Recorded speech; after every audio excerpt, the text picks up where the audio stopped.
para todos los ponentes. Yo soy Claudia Ruiz y vamos a presentar la ponencia titulada Espacios de tensión en las prácticas artísticas, regímenes de visibilidad oficial y las formas de enunciación, a cargo de Michael Sánchez. Michael Sánchez es filósofo de la Universidad del Cauca. Sus áreas de interés giran en torno a las prácticas artísticas de la escena local de Popayán, tomando una perspectiva crítica de la dimensión política de la creación. Es cofundador del proyecto Rojo Azabache y ha colaborado y participado en los proyectos artísticos colectivos y en procesos de formación de lectura crítica y filosofía. Hace parte del proceso de gestión del proyecto Rojo Azabache. La ponencia tendrá una duración total de 45 minutos. Los asistentes pueden formular sus preguntas a través del chat de Zoom y al final de la intervención se seleccionarán y socializarán 2 de ellas en un espacio de 10 minutos. Para llevar un registro de asistencia de cada ponencia, hemos creado un formulario que todos deben llenar. Les recordamos que es obligatorio registrar su participación si desean tener el certificado de asistencia del seminario. El enlace del formulario estará únicamente disponible en el chat de la sala de Zoom durante cada ponencia. Adelante con la presentación, Mike. Muy buenos días para todos y todas. ¿Me puedes decir si están viendo mi pantalla? Sí, Michael. Vale, muchas gracias. Nuevamente saludo, agradecer al espacio del Seminario de Arte y Actividad por la oportunidad. Saludando a todos y especialmente pues a mis amigos que están por ahí observándome. Estoy un poco nervioso, pero vamos a empezar. Bueno, quiero empezar la reflexión de mi ponencia, enlazándola un poco con la idea de lo cartográfico. ¿Sí? Hace un rato Fernando Flores termina su reflexión en torno a lo cartográfico y la necesidad también de pensarse la cartografía. En este caso empiezo con un contexto para situarnos específicamente en el Cauca.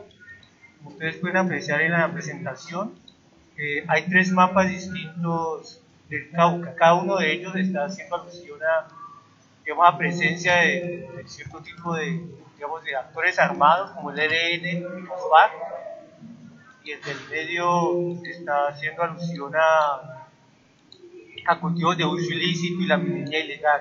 Estos mapas, empezando un poco la imagen y la representación, empiezan a dar cuenta entonces de que el Cauca, o más bien desde el Cauca, se generan unos lugares de tensión no solamente a nivel político, militar, sino también que se empiezan a generar dinámicas de tensión en torno a la construcción de movimientos sociales, ¿sí? Que van a tener, digamos, una forma de afectación en las producciones artísticas.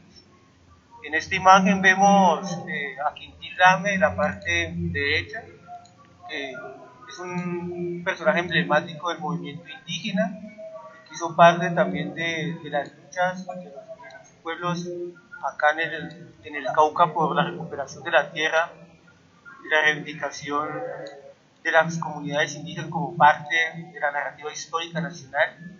Y al lado tenemos a un artista muy reconocido, que es Caro, quien en su producción artística, una de sus producciones artísticas, reproduce la forma del Quintín Lame como un guiño también a esa dinámica, a esas dinámicas de tensión política de las que el arte no se escapa y las que no se puede sustraer.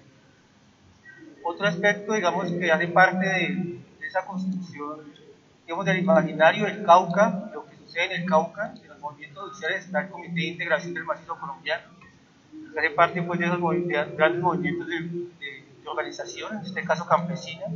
Y al lado tenemos a 2 artistas locales, a James Campos y a Yasmín, ¿sí? Quienes, haciendo parte del territorio del Cauca, uno de Totoro y otro cerca de las Tetillas, aquí a Popayán, en el sector rural, empiezan también a reivindicar la construcción estética desde el lugar de enunciación del campo.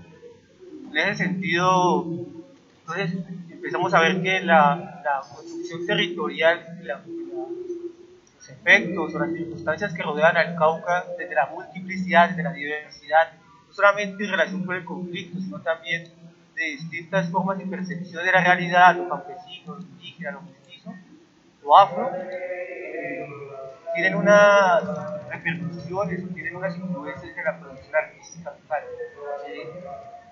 En todo este escenario pues, contextual del Cauca, también podemos nosotros encontrar movimientos muy importantes como la liberación de la Madre Tierra, que hace parte de una reivindicación sobre todo del pueblo naza en el norte del Cauca, frente a los ingenios azucareros. Y tenemos acá al lado derecho a Francia Márquez, que como todos saben es una lideresa también del norte del Cauca, pero de comunidades negras, quien en el 2014 generó un proceso de la marcha de los triunfantes sobre la reivindicación del pueblo afro y el cuidado del territorio frente a la minería. Y la minería, que como vimos al inicio de los mapas, también hace parte de los procesos de intervención o digamos, de agentes externos a las comunidades en los territorios específicos. O sea, este panorama entonces, digamos general sobre el contexto del Cauca, me permite a mí pensar entonces o compartirles o empezar a tejer mejor la relación entre arte y política. ¿Sí? Y empezar a entender entonces que la imagen no se construye de manera inocente, tiene una carga simbólica, tiene una carga histórica, ¿sí? Tiene una carga conceptual.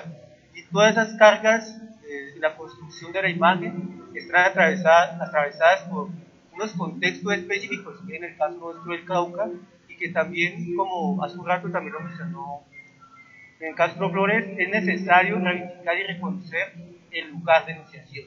¿Sí? En ese sentido, entonces, el contexto y el lugar de enunciación que hace parte de la construcción de una imagen, ya sea con fines artísticos, con fines, o no con fines artísticos, como en el caso de la publicidad, van a construir un horizonte de sentido. Es decir, ¿qué significa eso?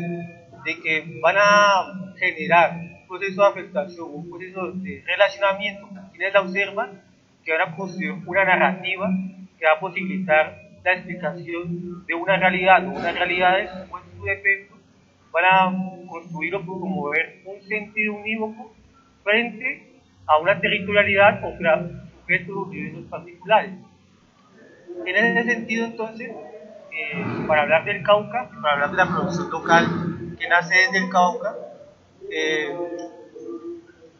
la relación entre arte y política empieza a generar una cosa que se llama el estado de excepción. Como ustedes saben, el panorama político del Cauca y el Cauca en general se denomina como una zona roja. ¿Sí? Esa zona roja está atravesada entonces por varios factores. El primero, que vimos hace un rato, pues es el ejercicio de la violencia y la tensión entre diversos grupos armados. Incluso hace unos días hay una entrevista de semana en las que sale el tercer miembro digamos, de las disidencias de las FARC, al mando de las FARC, expresando que ellos están con la firme intención de recuperar sus espacios territoriales.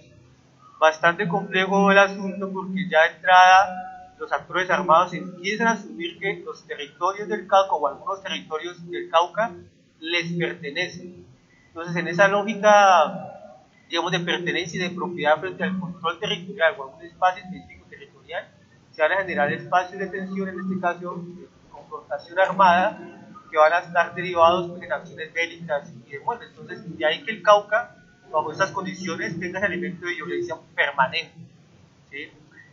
El otro aspecto, digamos, se construye el estado de excepción en el Cauca, y en general en Colombia, porque en este caso estamos hablando del Cauca, es la dificultad del acceso a muchos territorios, es decir, el aislamiento geográfico, las condiciones de accesibilidad a los territorios hace o complica un poco la posibilidad de establecer relaciones con otros sectores del país, incluso con la centralidad que juega Popayán, siendo Popayán como el centro del Cauca, como el lugar donde se encuentran todos los sectores de la administración, de la alcaldía, la gobernación, los bancos, etcétera, etcétera, etc. Esta dinámica del aislamiento geográfico, de violencia y todo lo que conocemos pues, a nivel histórico, ha generado a nivel estatal, pero también a nivel de las formas de asistencialismo ONGero, el asistencialismo, es decir, la manera en la que se asume que debe ser intervenido un determinado territorio, un espacio, con el fin de generarles una ayuda. Estos tres elementos, ¿sí?, van a constituir lo que, digamos, yo denomino como la construcción de la imagen de Dios, es decir, la manera en que yo me represento, la manera en que yo observando esa autoridad, un poco ligado con la dinámica de la alteridad, pero esta alteridad construida, ¿sí?, porque se construye esta alteridad, está atravesada por unas características que, como estamos viendo, tienen unas condiciones específicas, pero también que son construidas de parte, digamos, de una oficialidad. En ese sentido, entonces, el estado de excepción, y aquí podemos observar las obras de Robert Melo y Antibel Tálaga, nos están poniendo en evidencia que la producción visual local está dando cuenta de acontecimientos que tienen una repercusión, práctica en los territorios, no haciendo alusión a la guerra, sino también cómo la guerra empieza a vestir, ¿sí?, a las comunidades de ciertos rasgos, ¿no? Cuando decimos Porito, cuando decimos Tacuello, inmediatamente construimos una imagen de zona roja o decimos, uy, ese lugar es peligroso. En ese sentido, entonces, esa construcción del otro, de la que estoy tratando de hablar, se construye o tiene una ligación con la posibilidad de generar una experiencia estética que dé cuenta de esas territorialidades. En el caso de Jover, que está en la parte, digamos, de la parte derecha, yo le llamo a esas pinturas son como las pinturas de la devastación, porque ustedes ven el paisaje donde es construido una pintura en tierra, son paisajes quemados, nunca paisajes de montañas quemadas, para que se hacen con el objeto de poder sembrar coca, ¿sí? Recuerden que estamos hablando de que el Cauca tiene un gran cultivo de cosas. Eso hacen en las montañas, en muchos territorios del Cauca. Entonces, yo lo que hace es tomar, digamos, un registro de Tucumán y luego lo traslada al lenguaje pictórico para empezar a mostrar que la geografía, la posición de la geografía o la construcción cartográfica del territorio caucano está atravesado por ese elemento de la violencia, pero que el artista o las producciones artísticas no pueden, digamos, desligarse de ese escenario, teniendo en cuenta que hace parte también de un sistema histórico, ¿no? Un sistema histórico que tiene unos anclajes en la colonialidad. Entonces, ¿cómo responde el arte, digamos, a esa concepción del estado de excepción que hace el régimen social racializado? ¿Sí? La primera de ellas, siento que tiene que ver con las prácticas artísticas contemporáneas, en este caso, que emergen desde la ciudad de Popayán y del Cauca, permiten dar cuenta del estado de excepción o la construcción del estado de excepción en el territorio del Cauca desde la construcción de la imagen, ¿sí?, permitiéndonos generar un proceso de documentación, porque no es un proceso de documentación, sino que generan, digamos, un grado de intervención o propuesta artística capaz de afectar y poner en consideración o proponer formas de relacionamiento distintas a ese lenguaje de la zona roja, o es que no, es que el Cauca es peligroso, es decir, hay otra manera de verlo, ¿sí? Y el tercer elemento, ¿sí?, que hace parte pues, de esa relación arte-política, es que expresan una posición concreta. En esa lógica de antagonismo frente al Estado, que no se trata solamente de documentar o de decir, no, es que en el Cauca pasa esto o aquello, ¿no? ¿Cuál es la posición que se está expresando en el Cauca frente a unas situaciones concretas, frente a unas prácticas, digamos, de militarización o de genocidio, de masacres que están ocurriendo, digamos, a lo largo y ancho del territorio caucano? ¿Sí?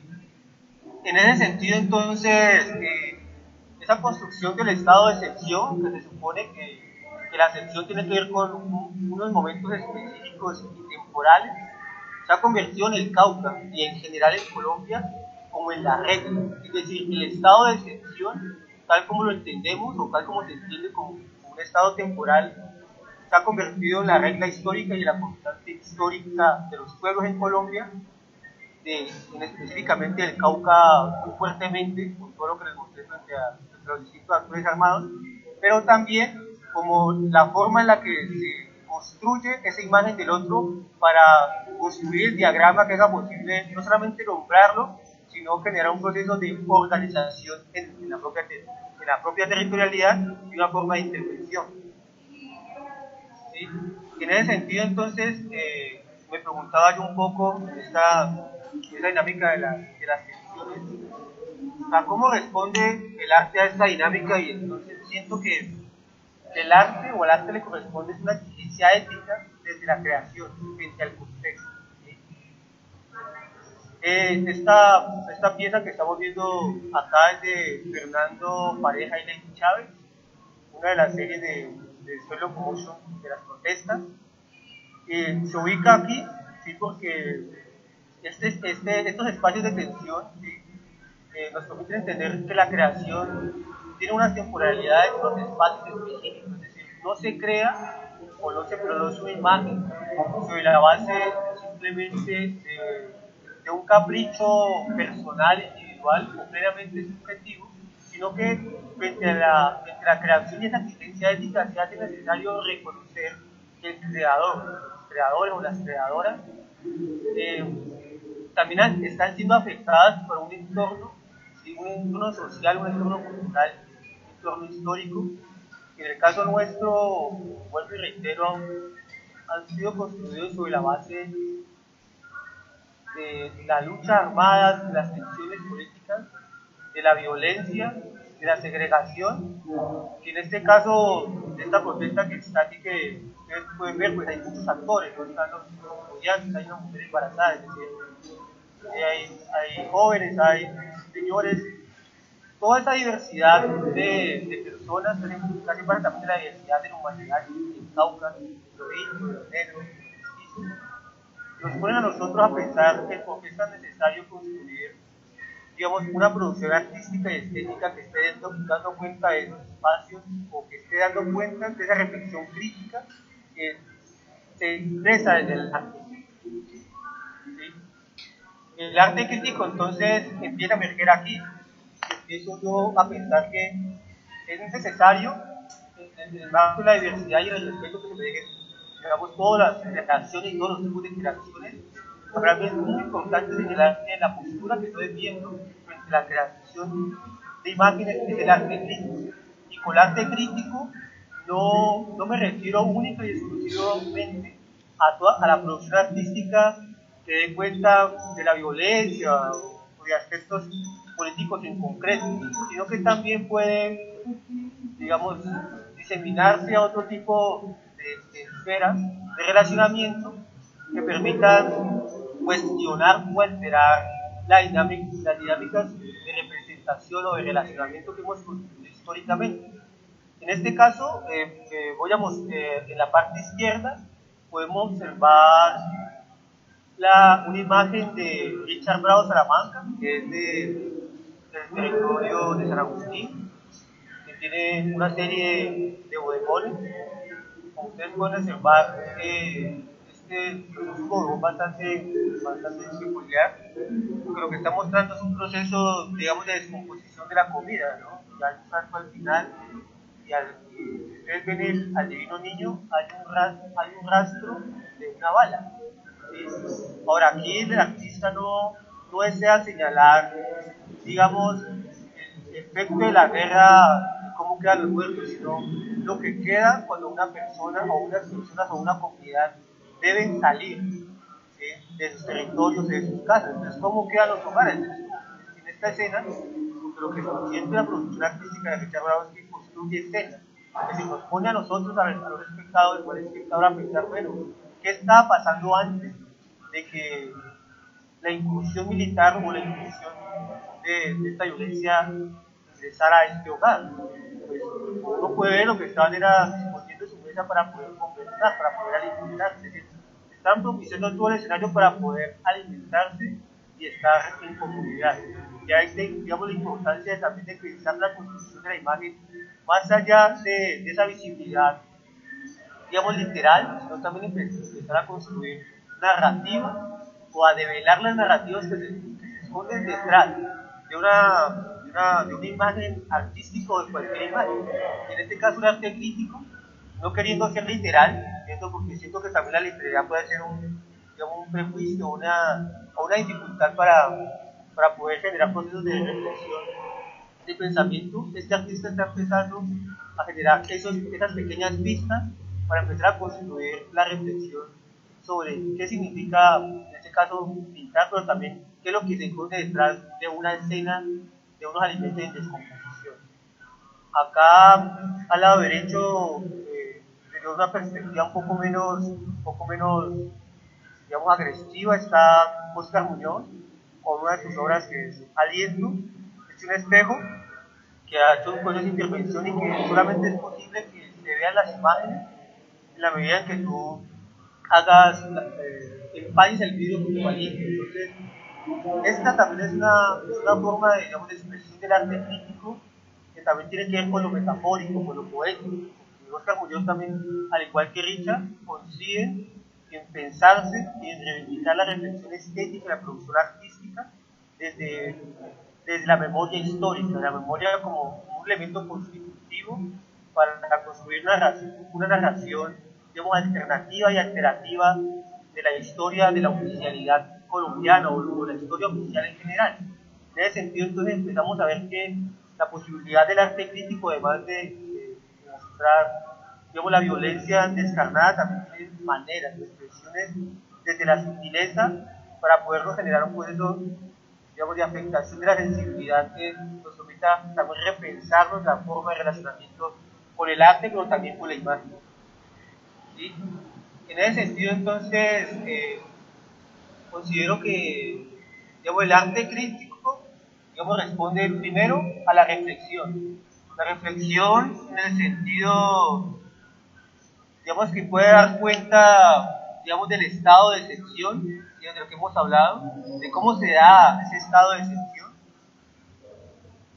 ¿sí? De cómo se producen en ese estado de excepción formas de relacionamiento específico, porque en últimas todo estado de excepción construye unas dinámicas de relacionamiento que en este caso están atravesadas muchas por dinámicas de miedo y de prevención. Todo estado de excepción genera miedo, prevención, pero también expectativa frente a las posibilidades de transformación de ese estado y también anhelos frente a la necesidad de que ese estado de excepción, pase rápidamente. O sea, ninguno de nosotros, los seres humanos, una persona quiere que un estado de excepción, en este caso, el de la violencia, permanezca de manera, digamos, constante y al infinito. En ese sentido, entonces, las propuestas del arte crítico, desde consideración de lo que estoy proponiendo, también implican unas dinámicas de acción. ¿Sí? Bueno, la pregunta es, bueno, ¿cómo podría el arte generar acciones frente al estado de excepción? Las primeras acciones que, digamos, podemos estar viendo hace un rato son la manera en la que tú, o la manera en la que el artista empieza a generar procesos de creación que permitan dar cuenta de eso. Esa es la primera, digamos, la primera acción concreta individual. La segunda acción concreta que ya se traslada a un escenario un poco más colectivo es cuáles son los lugares o los espacios que me permiten a mí compartir mi reflexión y mi creación. Y en este caso pueden estar situados en espacios expositivos, como una alternativa que hace parte de la institucionalidad o lo que se denomina el cubo blanco, pero que, sin embargo, permite de alguna u otra forma acercar al público o a otros actores reflexiones frente a la manera en la que se está viendo el contexto local o la situación del arte y la producción artística de manera local.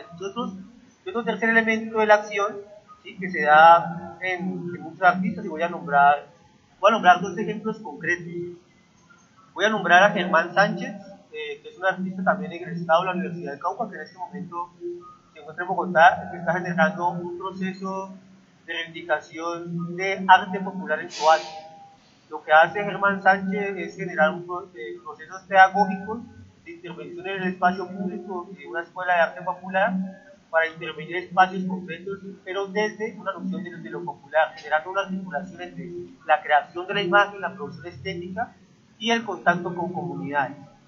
Otro ejemplo que quisiera compartir, que también es egresado a la Universidad de Ocampo, que en este momento también hace parte de los docentes, es Alex Rodríguez, que es un pintor que también ha tratado de generar un proceso de producción artística, ¿sí? Desde el relacionamiento con las poblaciones y con las personas que se han estado o que se movilizaron en el marco del acuerdo de paz con las FARC. Entonces, bueno, que también hicieron parte otros profesores como el profesor Guillermo Marín, Fran Jules. Pero estos ejemplos me permiten también entender que las prácticas artísticas contemporáneas, la forma en las que se han diseminado más allá digamos, de las esferas expositivas, nos permiten entender que la creación artística, las prácticas artísticas y la producción de la imagen en distintos formatos los puede encontrar de tal manera que podamos responder a regímenes de verdad y a sus valores. Es decir, ¿qué significan los regímenes de verdad? Los regímenes de verdad no son otra cosa que las construcciones sociales que nos permiten a nosotros establecer un tipo de relación con el entorno. En ellas encontramos, por ejemplo, las dinámicas de cómo se construye la masculinidad, o qué es un hombre, o qué es una mujer, o qué es ser indígena, o qué es ser afro. En el caso de la reflexión que yo quiero proponer, siento que en Colombia, ¿sí? Existe un régimen digamos, de visibilidad oficial que está apuntando a cierto tipo de verdades, ¿sí? Y ese tipo de verdades, una de digamos, de las más potentes que siempre está en circulación y que está sustentada sobre la base de la Constitución del 91, es la idea del universo, ¿verdad? Sin embargo, uno podría decir, oh, es que la diversidad es importante reconocerla.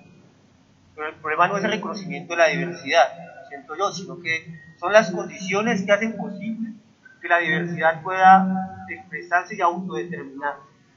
De ahí entonces que sea tan peligroso en el discurso de la construcción de la imagen, la idea de cómo nos venden hacia afuera, ¿no? El multiculturalismo, la diversidad botánica, la diversidad, digamos, de páramos, etcétera, etcétera, etcétera, pero como vimos en algunas imágenes anteriores, lo que estamos viendo es que no existen las condiciones para que tal diversidad pueda desarrollarse, y además de eso, entonces se generan, digamos, unos sistemas de valoración que permiten a nosotros, dentro de la lógica de la enunciación, unas formas de enunciación específicas. Entonces, tenemos que nombrarnos de cierta manera, ¿sí? O hay que nombrarnos de cierta manera para poder ser reconocidos. Entonces, que hace parte incluso de las políticas públicas, como las leyes de cuotas, por ejemplo, hacen parte de que no sean importantes para los procesos reivindicativos de las organizaciones. También es peligroso pensar de, bueno, el hecho de que haya un acceso a un espacio de gobierno para algún cargo no significa que su estructura constitutiva o sustancial modifique las relaciones con esa autoridad. Yo voy a desplazar un poco en este caso, el Cauca actualmente tiene a un gobernador afro. ¿Sí? Uno pensaría que por ser afro, digamos, tener una posición histórica en la que los afros han sido, digamos, denigrados o maltratados en su dignidad, podrían haber políticas o apuestas reivindicativas distintas. Sin embargo, siento que también es muy peligroso jugar solamente con la imagen y la superficie, porque no sabemos hasta qué punto este personaje, este gobernador, tenga que responder a dinámicas que van por fuera simplemente de su iniciativa.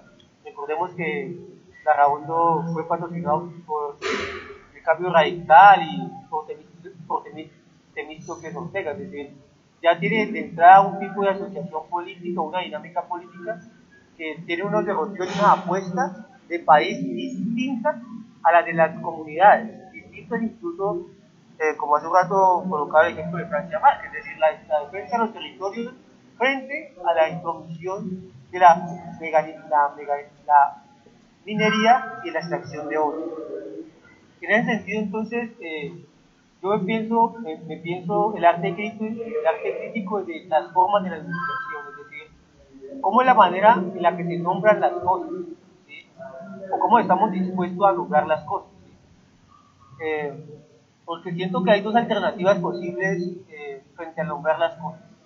Una que es llamar las cosas por su nombre, ¿sí? Y voy a colocar un ejemplo muy sonado un día. Recuerden que el presidente de la Nación hace poco, frente a las masacres que han ido ocurriendo a lo largo y ancho del país y del Cauca, que han sido uno de los territorios más afectados, empezó a hablar de homicidios colectivos.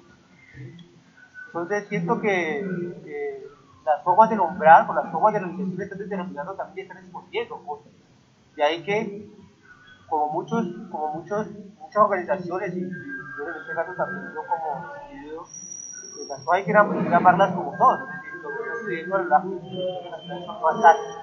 Entonces, las maneras en las que uno enuncia las cosas, la producción de las formas de expresión están escondiendo o están ocultando cosas. ¿Sí? Y que en este caso, para seguirlo vinculando con la producción estética, con la producción visual, están construyendo también una imagen, ¿sí? Un sistema de representación que determina una forma de comprender el mundo. Si vos te dices homicidio colectivo, vos no vas a entender cuál es el fondo, cuál es lo que está escondiendo detrás de una multitud de muertos. En este caso, pues, unas asociaciones políticas, unas apuestas políticas, pero también una lógica de exterminio frente a dinámicas disidentes, ¿sí? Como si fueran producto, digamos, de una casualidad.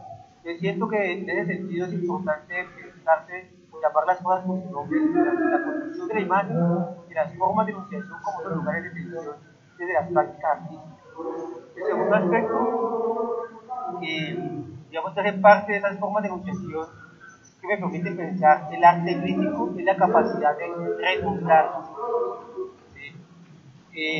Siento que de ahí que sea tan importante también pensarse a buscar en el relacionamiento con las organizaciones sociales, con los movimientos, con las comunidades, cómo quieren ser llamados a sí mismos. Porque generalmente uno escucha en el discurso de la oficialidad o incluso discursos académicos como el que yo hoy estoy compartiendo, es que hay que darle voz a los que no tienen voz. Yo me hago la pregunta y es, ¿cómo así que no tienen voz? Ellos tienen su propia voz, tienen la propia capacidad de nombrarse a sí mismos. Lo que pasa es que en esa lógica del asistencialismo, ¿sí? O de la ayuda, o de asumir que nosotros los académicos, o que el Estado, o que las ONG son los únicos que tienen las condiciones, las características para poder expresar de manera, entre comillas, clara lo que ellos quieren decir, yo siento que también es un poco peligroso. ¿Sí? Yo siento que la capacidad de renombrar desde el lugar de enunciación y desde el contexto nos permite a nosotros empezar a enriquecer no solamente el lenguaje, sino también formas de relacionamiento con la realidad y con las personas. ¿Sí? En este caso también frente a las prácticas artísticas contemporáneas. Están heredadas pues, de una dinámica de occidente, europeo, norteamericano, pero que en el caso del Cauca, en el caso del Cauca, la producción sobre las producciones que ha generado la Universidad del Cauca nos permite entender que están estableciendo relaciones que dan cuenta de la localidad, pensando también en esa dimensión global frente a cómo es el consumo y la circulación de la imagen y el consumo también de la compensada global. En ese sentido, entonces, las formas de la anunciación, como las he querido nombrar, digamos, siento que hacen parte del interés público, o debe ser parte del interés público de la creación de las prácticas artísticas contemporáneas. O sea, ¿y por qué hablo de interés público? Porque, de todos modos, en el contexto de la producción artística contemporánea y actual, todos sabemos que las posibilidades digamos, de accesibilidad por un lado, o de interés de la población distinta al escenario que hacemos parte de la esfera artística, pues no tiene mucha discusión, ¿no? Es decir, hay un interés muy segmentado de quienes participan de las exposiciones o se preocupan por la creación artística.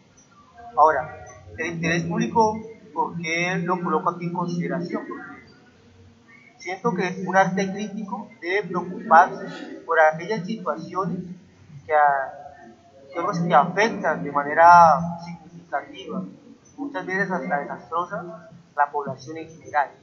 De ahí que haya presentado algunas piezas de artistas locales que nos permiten ver que efectivamente el arte que está emergiendo desde Cauca no solamente tiene un interés político sobre el conflicto, sino que también tiene un interés para socializar, generar procesos de enunciación, para diseminar en diversos espacios cuáles son las condiciones de las cuales se está produciendo el arte local, cómo afecta no solamente al artista como individuo, sino también que está afectando a toda una sociedad y a toda una comunidad.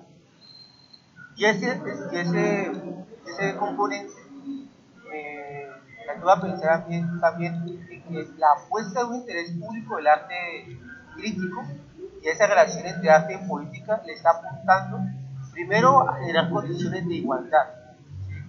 En la medida en que, digamos, permiten dar cuenta de esas condiciones, digamos, asimétricas construidas en la sociedad, y que en la medida en que uno se va acercando a la visualidad, a la producción artística, o a la imagen con sentido crítico, empieza entonces a uno a repensarse cuál es el lugar de privilegio que hace con él. Y el segundo componente, digamos, de ese aspecto es como la autodeterminación, es decir, la capacidad que tiene el individuo y la comunidad también de denunciarse a sí mismo, la manera en la que quiere ser denunciado, ¿sí? La forma en la que quiere realizarse, ¿sí? Porque no es solamente que hablemos de que hay desigualdad o que señalemos la desigualdad, sino que cuáles son las condiciones que van a ser posibles para que esos procesos de desigualdad empiecen a disolverse en el tiempo, sin que haya un agente externo, en este caso el Estado militar o extramilitar de actor armado, que impida que una persona, ya sea una comunidad aislada o incluso hasta la misma territorialidad citadina, para poder yo generar mis propios procesos y no se me impide. Lo que vemos en la sociedad es precisamente que esas condiciones no están dadas. Ya es lo importante de considerar que arte y política nunca han estado disueltos. Siempre en la producción, en la creación, van a haber dinámicas en las que se van a expresar posiciones que den cuenta de una a favor o en contra final. En el caso digamos, de la producción artística local, me permite también pensar que la producción visual o la producción de imagen con fines estéticos artísticos de las prácticas artísticas contemporáneas le están apuntando a afectar la sensibilidad, ¿sí? Y afectando la sensibilidad también a la forma de la subjetividad. Yo recuerdo aquí una frase un poco de Baruch Spinoza, filósofo que digamos, me gusta mucho recurrir en ocasiones, y él plantea y dice que, digamos, primero que un cuerpo tiene la capacidad de ser afectado y afectar de múltiples maneras. ¿Sí? Y el segundo aspecto que se está planteando también es que en esa posibilidad de afectar y de ser afectado, el cuerpo en este caso en primera instancia, esas formas de afectación van a producir formas de pensar también. ¿Sí? Y esas dos cosas unidas, el pensar, ¿sí? La sensibilidad o el cuerpo, pues van a orientar o a permitirnos generar una forma de acción concreta en la realidad concreta que nos constituye o que nos rodea. Porque ninguno de nosotros puede, digamos, si bien es cierto, puede ocultar en la palabra cosas que puede pensar, las acciones van a ser la evidencia efectivamente de lo que realmente está atravesando su cabeza y los elementos constitutivos de la sensibilidad. Entre ellos podríamos hablar de que qué tan dispuestos o no tenemos para establecer relaciones de empatía, por qué me relaciono con ciertas personas o con ciertas no. Es decir, esas condiciones prácticas de la vida cotidiana están evidenciando unas formas específicas de pensar. Hacen parte de la construcción de la imagen del otro, pero también hacen partes constitutivas del sistema de representación social, cultural e histórico de una sociedad y también de un sistema muy general.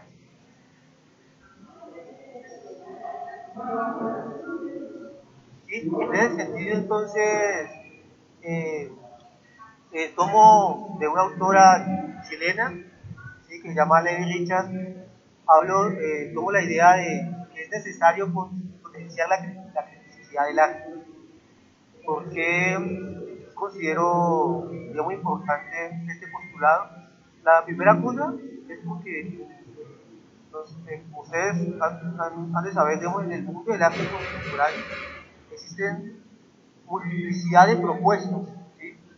Muchas de ellas, digamos, pueden ser demasiado crípticas, por ejemplo, es decir, inaccesibles para un público no experto, otras pueden ser demasiado quiche, otras pueden ser ornamentales, otras pueden simplemente, sí, o sea, generar dinámicas de incomprensión en general. Entonces, frente a esa multiplicidad de propuestas artísticas, yo me inclino, como digo, siguiendo un poco a esta autora, de que es necesario potenciar la criticidad del arte. Y con criticidad también hago referencia a la capacidad que tienen las prácticas artísticas en el mundo contemporáneo, también de hacer un ejercicio de revisión al interior del ejercicio de la creación, teniendo en cuenta que en ese abigarrado y con el mundo del arte contemporáneo, pues hay propuestas que efectivamente la capacidad de generar procesos de articulación con el público, con el espectador, son fallidos o pueden ser fallidos, o el interés por ese público no es tan claro en la medida en que no hay una comprensión sobre cuál es el aspecto que quiere tocar frente a la sensibilidad o frente a aspectos precisos. ¿Sí? Esa es la criticidad del arte, que es como el aspecto político de las prácticas artísticas, entendiendo lo político como las dinámicas de tensión entre los diversos poderes, capital, patriarcado, racismo, etcétera, etcétera, permite entonces entender que las formas de enunciación de las prácticas artísticas contemporáneas, siguiendo a Nelly Richard, deben obedecer, o siento yo, que tienen que tener primero un elemento inquisitivo, es decir, una capacidad de generar procesos de cuestionamiento. Y el segundo, de perturbador. Perturbador no en el sentido pues de miedo, sino de capacidad de alteración. Alterar el elemento subjetivo de quien observa, pero también las formas en las que aprecia la imagen. ¿Sí? Porque más allá de la imagen también hay propuestas que trabajan con otros sentidos, también los sentidos en general. ¿Y por qué estos dos elementos? Yo considero que el dispositivo y el perturbador nos van a permitir también generar una emancipación subjetiva. O sea, ¿qué significa, digamos, emanciparse subjetivamente? La emancipación subjetiva tiene que ver con la capacidad que podemos tener de esta manera en la que somos afectados de empezar a reconsiderarnos los modelos o los sistemas de valoración que han estado construidos a lo largo de nuestra historia personal. ¿Sí? Como la idea, vuelvo y reitero, qué es lo que debe ser una mujer, por qué tiene que estar así, por qué tiene que responder a esto, ¿sí? O por qué hay dinámicas en las que uno considera o puede considerar que el hecho de tener la piel más clara que otro lo hace uno superior, o porque si uno ingresa a la universidad o a la academia es superior a un campesino o a una persona que no tenga o no haya tenido posibilidades de acceso a la educación superior. Entonces, ese tipo de situaciones, siento yo que las propuestas de un arte crítico pueden generar esa emancipación subjetiva, esas construcciones subjetivas que me hacen a mí asumir una idea de mí mismo como superior y una idea de la humanidad como inferior. ¿Sí? Y en todos los espacios de la vida cotidiana, no solamente a nivel digamos, de las situaciones políticas de tensión del espacio público, de la opinión pública, sino también al interior de nuestros senos individuales y particulares, la relación con la novia, la relación con la mamá, la relación con el mismo papá. ¿Por bueno, han habido casos que cuando que uno se va formando, empieza a construir yo cuando está, digamos, la denominada soberbia epistémica, ¿no? Hace parte de la soberbia epistémica que es muy constante, muy recurrente en el mundo de la academia, hace parte también de esa construcción subjetiva al interior del statu quo académico. De ahí que un arte crítico o de postura deba responder, sí, o deba alterar ese estatuto simbólico del estatuto institucional para construir una emancipación subjetiva. ¿Sí? Siguiendo pues con esta dinámica, tomo la idea del mito de la ausencia del Estado. Como ustedes, digamos, no han escuchado hace un rato ya, yo he hablado de las condiciones de violencia, de segregación, de aislamiento geográfico, etcétera, que el Cauca tiene. Ahora, esas condiciones concretas y específicas del Cauca, en este caso, que es de donde estoy hablando, ¿sí? Permiten construir el mito de la ausencia del Estado. ¿Qué significa eso de la ausencia del Estado? ¿Sí? O sea, ¿qué permite la ausencia del Estado? ¿Sí? La primera es como que frente a una ausencia del Estado, que como todos sabemos es como en la lógica constitucional y formación política, es el encargado de organizar, de gestar, de administrar todo aquello que pasa en el territorio nacional, con sus limitaciones, norte, sur. Ahora, lo que estamos mostrando acá es que el Cauca se encuentra en una situación de aislamiento frente al proyecto nacional, ¿sí? Pero ese aislamiento frente al proyecto nacional, ¿sí? Digamos, es cooptado por el relato de la oficialidad. ¿A partir de qué? Del mito de la ausencia del Estado. ¿Por qué un mito? Primero porque está escondiendo cuál es el origen de los conflictos o de las situaciones conflictivas, bélicas y de otros culturales al interior del Cauca. Es decir, esos conflictos no se generan de manera espontánea y porque sí, sino que son producto de cierto tipo de relación. Un ejemplo concreto, en el caso del Cauca y en el caso de las reivindicaciones indígenas, por ejemplo, tiene que ver con que había o existe un exceso de acumulación de tierras por parte de unos pocos. ¿Sí? Producto de eso, entonces, pues nace el movimiento indígena, entre unas de sus reivindicaciones como la recuperación de las tierras. Otro aspecto, digamos, importante de la construcción del mito del Estado frente a la autoridad tiene que ver con que es necesario, en algún momento en la historia de la nación, el proyecto de la modernidad, decía que Colombia o el Estado-Nación debería promover un proyecto civilizatorio que era cuenta de una racionalidad ilustrada.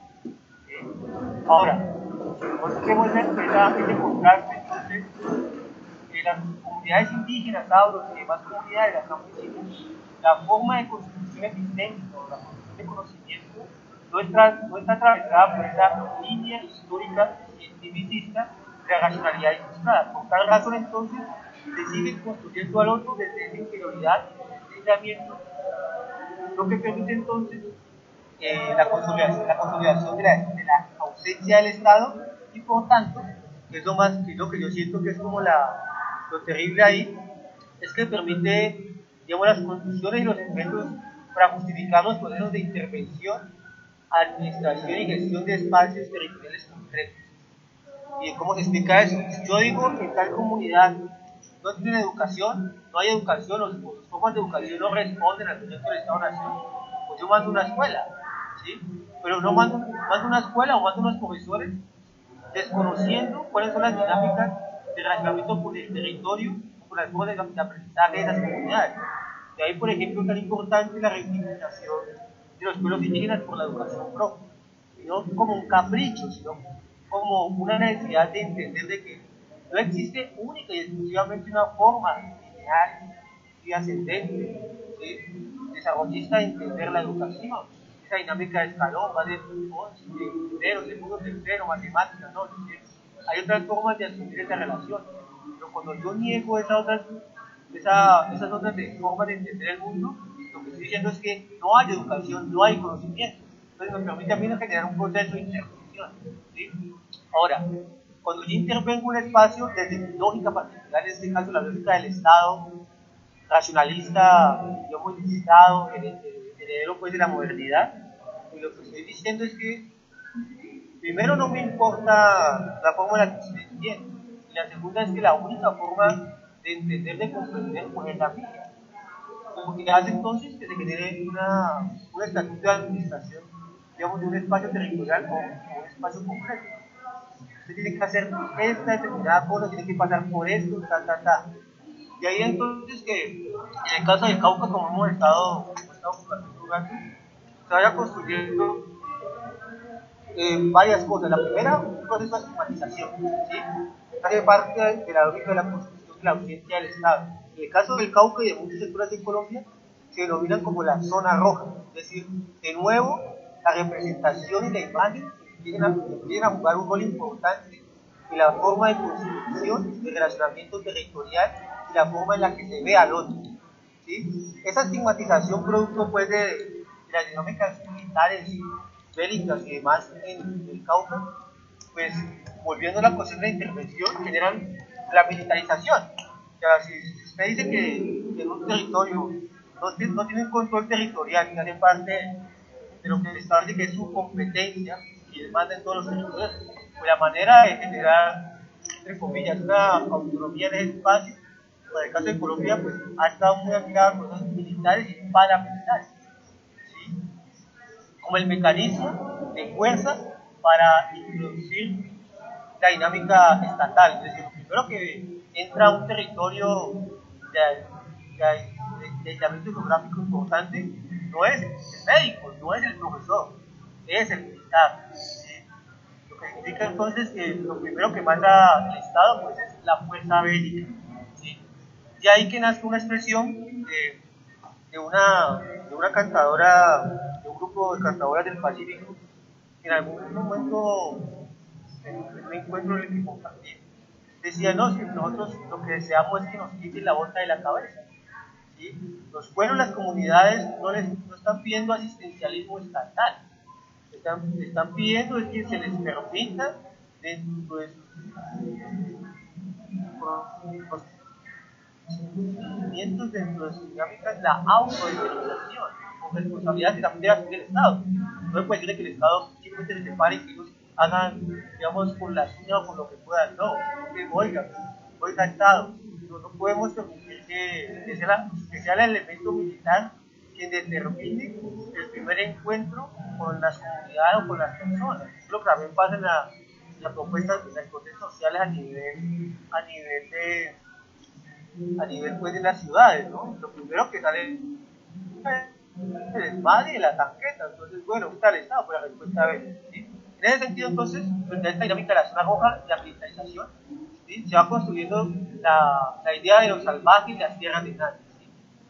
Los salvajes reitero un poco en relación con el proyecto civilizatorio, es decir, tú eres salvaje porque eres alguien ignorante, debe ser salvado, ¿no? Y ahí que pues, se haya construido un arraigo colonial, o que existe un arraigo colonial frente a esa noción. Y la otra es la tierra de nadie, es decir, como no hay propiedad, como esto es de todos, pues yo puedo hacer lo que quiera. Y por hacer lo que yo quiera, la tierra de nadie, pues implica el ejercicio de la violencia.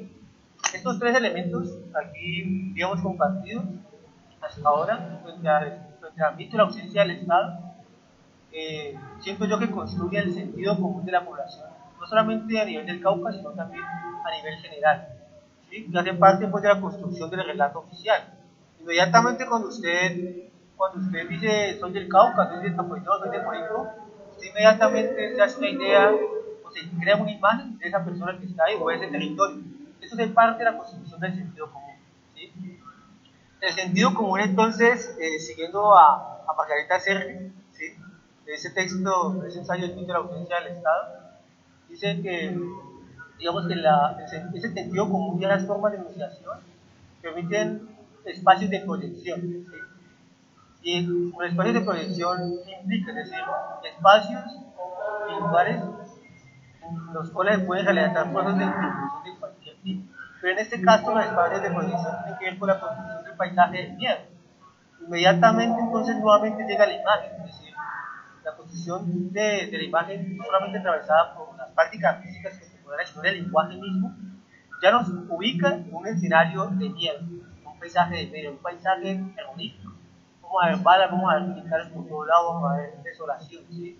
Y por tanto, entonces, en esa lógica del paisaje del miedo y de legitimación frente a la posibilidad de generar un proceso de introspección, pues lo que hay es la idea de una construcción de una marca que establece quienes hacen parte del proyecto de construcción de nación y quienes están por fuera de ese proyecto de nación, ¿sí? Que, como lo decía hace un rato, hacen parte de la herencia de una herencia colonial. ¿Por qué? Porque recuérdense que el movimiento republicano de Colombia fue agenciado por los criollos, pues nunca se desligó de los postulados de la modernidad eurocéntrica, pues la modernidad europea, ¿sí? Frente al desarrollo, frente a lo que he venido hablando, frente a un modelo educativo, ¿sí? Y en este caso, de lo que estamos hablando frente a la misma producción artística. Entonces, el hecho de que yo designe a una población, a un lugar específico, un espacio territorial, como salvaje, como zona roja, como tierra de nadie, lo que estoy diciendo es, oiga, ustedes no hacen parte del proyecto de nación que estamos promoviendo como Estado. De ahí entonces, para seguir reivindicando los espacios de tensión, es decir, existe entonces un espacio de tensión, una construcción de herencia colonial, en la medida en que se establece un sistema jerárquico, ¿sí? En el que se reconoce una opción por encima de las otras. De ahí que entonces tenga una construcción de herencia colonial, que incluso está atravesada por, en este caso, la idea de estigmatización y lo salvaje, pues el proceso racializado, ¿sí? Porque inmediatamente nosotros lo hacemos, lo escuchamos, y lanzamos la denunciación la idea de la zona roja, de los indígenas, o el indio, o el negro, inmediatamente nosotros asumimos o construimos unas ideas. Esas ideas, pues, atravesadas por mediaciones discursivas, como las que estoy en este momento dando, o con las que compartimos en el diario vivir. Y las mediaciones discursivas, que son digamos, los sistemas semánticos del lenguaje, de las palabras, pues nos permiten hacer asociaciones directas con significados y sentidos concretos, ¿sí? Esos significados, esos sentidos, pues construyen unos esquemas de interpretación, ¿sí? Es decir, las formas en las que nuevamente, siguiendo pues como disco rayado, la construcción de la imagen de la autoridad, ¿sí? Pero esas mediaciones discursivas y esos sistemas de interpretación, digamos, producto de las construcciones de lenguaje, de la construcción de la imagen, y que hacen parte del sentido común, digamos, de la cotidianidad, pues volvemos a su sentido político. Y el sentido político es que van a determinar un orden social, y en este orden social, pues, un sistema de representación que da cuenta de una imagen concreta, ¿sí? De ahí que nosotros podamos encontrar cuando en películas, o cuando se habla de colombiano, inmediatamente se asocia al lugar, ¿sí? Eso hace parte de esas mediaciones discursivas, producto de la visibilidad pública de los discursos sobre Colombia, pero también de los esquemas de interpretación, porque hay una asociación directa, colombiano, narcotráfico, o colombiano, coca, o colombiano, conflicto armado, o cauca, guerrilla, ¿sí? O pensamiento de izquierda mamerto, ¿sí? Es decir, las mediaciones discursivas ya generan una forma de entender y relacionarme con esa idea del sentido común, ¿sí? En este caso, en el Cauca, pues hemos un poco compartido sobre cuáles son sus funciones conceptuales, ¿sí? Ahora, frente a este panorama, de ese estado de excepcionalidad, esa construcción discursiva del otro, ¿sí? Esos regímenes de interpretación de la autoridad, pues, la pregunta que uno se hace es cómo responde, o cuál es la respuesta del arte crítico, porque no todo arte, o no toda producción artística, yo creo que un poco la noción de arte uno tendría que empezar como a modificarla, como reivindicando la idea de producción artística o de práctica artística, pues no contestan a eso, es decir, no tienen un interés claro o no tienen un interés frente a esas problemáticas.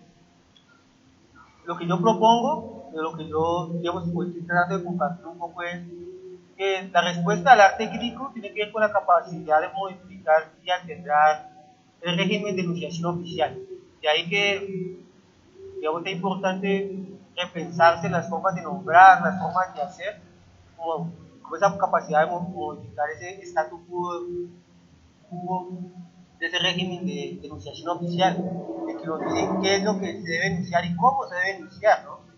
Que en este caso, o en muchos casos, uno está hablando digamos, de lo políticamente correcto. Muchas veces también, a pesar de la importancia de nombrar a sectores o a formas de enunciación, también la oficialidad ha cooptado ciertas dinámicas de enunciación y los ha hecho, digamos, útiles, ¿sí? a todo su sistema, digamos, de opresión. Entonces también es importante pensar cómo la producción de unas prácticas artísticas en un sentido crítico tiene la capacidad de generar, digamos, lo que yo llamo la potencia alterante de los sensibles del acto de la creación.